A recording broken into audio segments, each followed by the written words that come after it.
Saludos. Mi nombre es Nelson Gómez. Vamos a estar trabajando el ejercicio 4.10 del libro Open Intro Statistics en su tercera edición. Nos dice los usuarios de Twitter y qué sé yo, la parte 2. Si usted ya vio el ejercicio 4.8, pues esta es la continuación de ese ejercicio. Dice que una encuesta que se condujo, ¿verdad?, en 2013, donde el 52% de los adultos encontraron que el 52% de los adultos utilizaban Twitter para al menos algunas noticias, con una standard error de ese estimado de 2.4%. Identifica si los siguientes statements, lo que dice allí, es cierto o falso y provee alguna explicación que justifique sus respuestas. ¿Ok? ¿Cierto o falso? ¿Y por qué? Eso es lo que dice ahí. Muy bien. Nos dice el A. De hecho, el resultado de lo que hicimos en el anterior nos daba algo así como que la proporción esa que nos interesa iba ¿cuánto era? Desde 45.8% hasta 58.2%. Pongo eso porque ellos presumen que yo creo que uno sabe esa información ya. Ese fue el resultado del ejercicio 4.8. Ok, dice el A. La data provee evidencia estadísticamente significativa de que más de la mitad de los usuarios adultos americanos de Twitter obtienen al menos algunas noticias de Twitter. Si lo hacemos a un nivel de significancia del punto 0.1. Ok. No recuerdo cuánto era el anterior. A ver. Sí, era punto 0.1. Ok. Ok. Aquí nos está pidiendo que hagamos realmente una prueba de hipótesis, aparentemente. Y me sorprende por la cantidad de información que tenemos hasta este momento. Okay. Me puse a buscar, hice una pausa y me puse a buscar en el libro. Y es que todavía estoy en el capítulo de intervalos de confianza. Y hay una forma, digamos, simple para responder este tipo de preguntas que yo argumentaría que es peligrosa, que usted crea que es la forma correcta de hacerlo. ¿Ok? Si tú me haces esta pregunta, yo creo que lo correcto es hacer una prueba de hipótesis. Sin embargo, el libro está argumentando que, y es cierto, uno puede estimar eso utilizando un intervalo de confianza, pero yo les diría a ustedes que no es la forma que yo preguntaría esto, por ejemplo, en el examen. Creo que es una buena forma para uno entender qué es lo que quiere decir un intervalo de confianza y para uno entender cuáles son los límites de ese intervalo de confianza. Pero no es la forma, yo diría, ideal de responder esa pregunta de la forma que está escrita. Pero me pregunta si la data provee evidencia estadística de que más de la mitad de los americanos, ¿verdad?, que usan Twitter tengan algunas noticias a través de Twitter, utilizando el nivel de significancia del punto 0.1. Para eso, ese tipo de pregunta es clásica para hacer prueba de hipótesis. Sin embargo, lo voy a trabajar como el libro desea que lo trabajemos. Que lo hagamos estimándolo con el intervalo de confianza. Yo pensaría que valdría la pena que escribiera allí, utilizando el intervalo de confianza, haga eso. Pero nada, vamos a hacerlo de esa forma. En la clase yo utilizo esa forma para explicar y él lo va a explicar aquí de nuevo, pero es simplemente como para tener esa información, no es la forma correcta, por favor recuerde eso. Ok, nos preguntamos si ese intervalo de confianza por sí mismo es una evidencia suficiente para saber que más de la mitad de los estadounidenses utilizan Twitter para algunas noticias. Y cuando vemos ese intervalo y su forma, podemos ver que sugiere de alguna forma que quizás sí. 58% es más de la mitad, ¿verdad? Por lo tanto, eso sugeriría que sí. De hecho, 51% es más de la mitad. Y de hecho, 50.00001 es más de la mitad y eso sugiere que sí, que más de la mitad usa Twitter para las noticias o whatever. Sin embargo, ahí mismo en el intervalo de confianza tenemos evidencia de lo contrario. Tenemos evidencia de que puede ser inclusive menos de la mitad. Porque 46% es menos de la mitad y está incluido en el intervalo. 47% también. De hecho, 49.999 está incluido allí. Por lo tanto, eso es evidencia en contra de eh, de que sea más de la mitad. De hecho, siendo técnicamente correcto, esto incluye la mitad exactamente. Es una posibilidad dentro del intervalo, ¿verdad? El 50% exacto. Y 50% no es más de la mitad.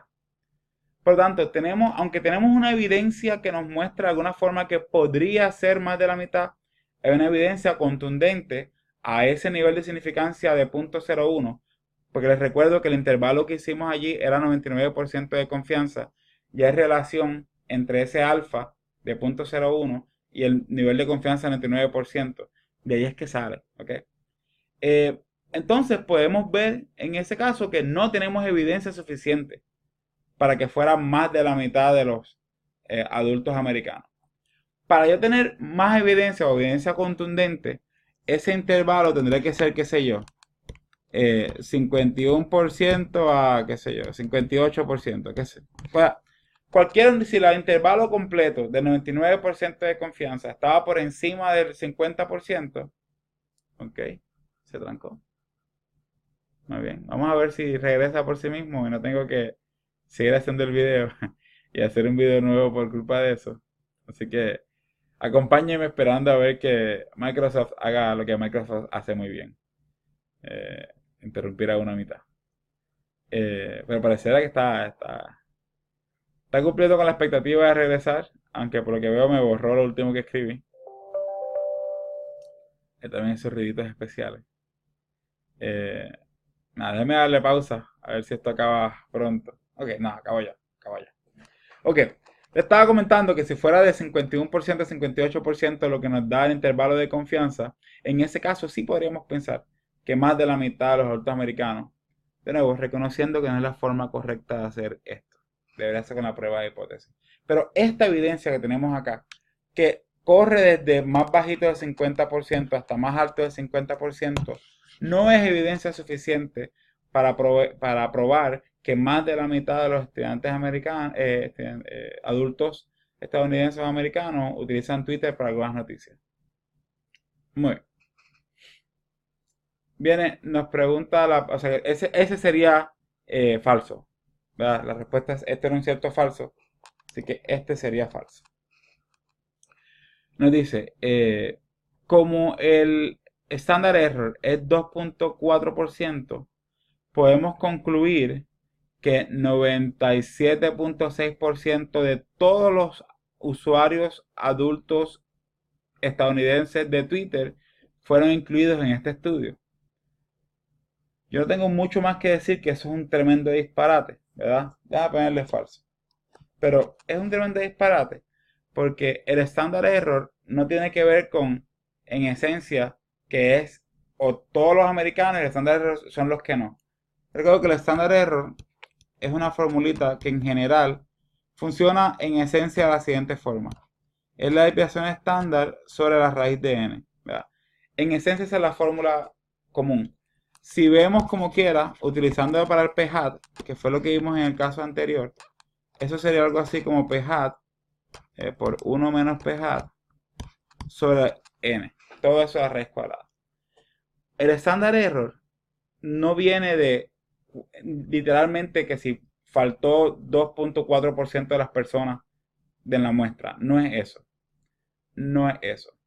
Aunque está relacionado de alguna forma con el tamaño de la muestra. Fíjate que mientras más grande es mi tamaño de muestra, más pequeño va a ser mi estándar error. Pero eso no quiere decir que podemos concluir esto. Esto es siendo disparate. ¿Ok? Así que eso es falso. El C. Si queremos reducir el error estándar de este estimado, deberíamos recolectar menos datos. Bueno, lo acabo de explicar ahora mismo. Y literalmente es otro disparate. Es todo lo contrario. Mientras más datos recolectamos, más esperamos que se reduzca el estándar error. Así que ese también es falso, por lo que acabo de explicar. El D. Si construimos un intervalo de confianza al 90% del porcentaje de americanos adultos que utilizan Twitter para tener algunas noticias, ¿verdad? Este intervalo será más ancho que el de 99%. Y eso obviamente no va a ser el caso, ¿verdad? Eso es falso también. ¿Por qué es falso? Porque si buscáramos el de 90% de confianza y no lo vamos a buscar, vamos a descubrir que el Z estrella para ese caso es más pequeño, ¿verdad? El Z estrella del 90% es más pequeño que el Z estrella para un intervalo de confianza del 99%. Y eso es bien lógico, yo esperaría. Sin buscar el dato, ¿verdad? Si de acá a acá, si todo esto fuera 99%, pero ahora yo quiero 90%, 90% es más pequeño. Es más pequeño que eso que vimos ahorita. Por lo tanto, el valor de Z estrella para un caso y para el otro también va a ser más pequeño. ¿Ok? Así que si construimos a un nivel de confianza más bajo, por supuesto que va a ser más angosto, no más ancho. Va a ser más angosto que el mismo intervalo de confianza 99%. Les recuerdo que el intervalo de confianza más ancho que podemos hacer es el de 100%. Si lo hacemos de 100% es de infinito negativo a infinito positivo, ¿verdad? Sin embargo, si vemos en este caso 90% es relativamente más pequeño, esperamos un intervalo que sea más angosto en vez de más ancho. Ese también sería falso en ese caso. Muy bien. Este aparte del A, que no me gusta la pregunta en esencia, porque no especifica que lo hagamos de esta forma, ¿verdad? La realidad es que sí, es un tremendo ejercicio que uno mentalmente puede hacer. Así que nada, lo espero en el próximo video.